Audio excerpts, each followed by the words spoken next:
Hello, my name is Taylor Weber. I'm from Mount St. Joseph University.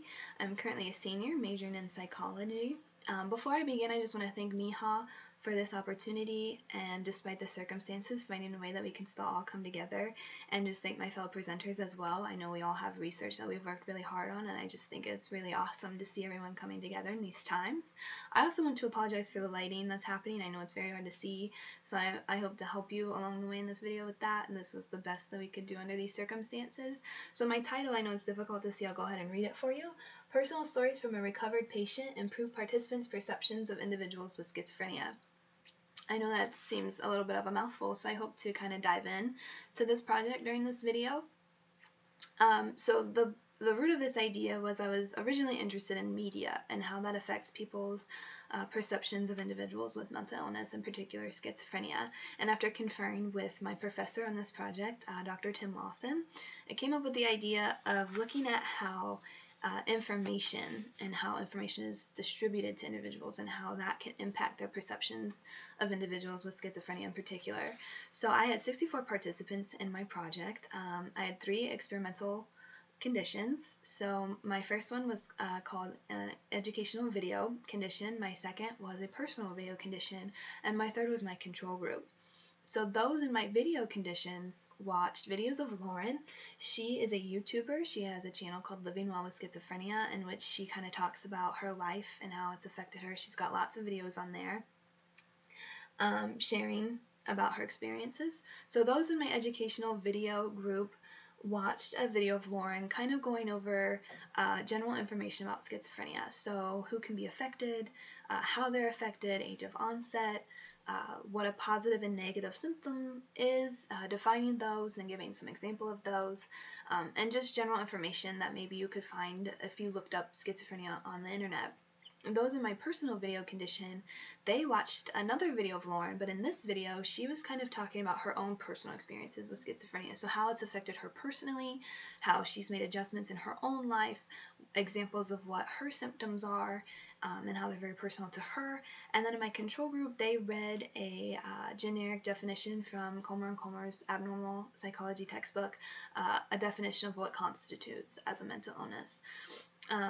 After viewing their media or reading their definition, I had my participants fill out a 3-question questionnaire, and these questions channeled to dangerousness, controlling of behavior, and social closeness. For example, the first question was how likely do you think that individuals diagnosed with schizophrenia are dangerous to other people? 2, how often do you think people with schizophrenia are in control of their own behavior?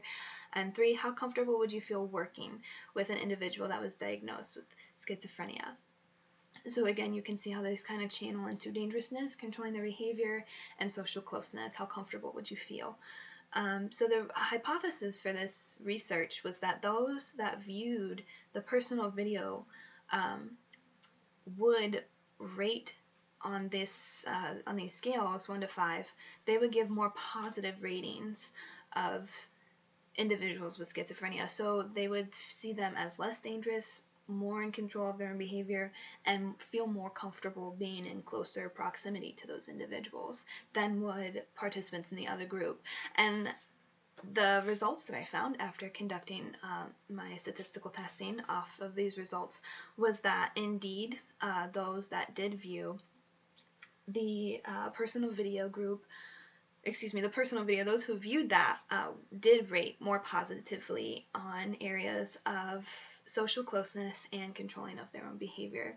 So what that means is those who viewed that saw individuals more positively, in a more positive light. So they didn't think that, or they would be very, very comfortable in those situations with those individuals. They did think that individuals with schizophrenia were more in control of their own behavior, less unpredictable, as we often see being misconceptioned there. And I think this connects really well. I think it's really important findings because it shows that if we connect with society and other people in those ways, if we give individuals with schizophrenia their own voice, the ability to connect with society, the ability to show, hey, I'm a person too, and just because my normal looks a little bit different than your normal, doesn't make me any more dangerous. It doesn't make me any more not in control. I know a common misconceptions is that people with mental illness are more likely to be perpetrators of a crime and that is not the case. And I think this connects really well with Miha's theme this year, renewal. You can renew life as much as you can renew anything else. So giving these individuals that voice, I think, is really important, and I had a lot of fun conducting this research. I was really excited about the results, and I think the results is really important, and I think this is a topic not only in psychology but in other areas as well that we can build upon and create a better community for all. So thank you for listening to my video, watching this video, and giving me this opportunity to share this cool research. So I appreciate it, and I look forward to watching everyone else's. Thank you.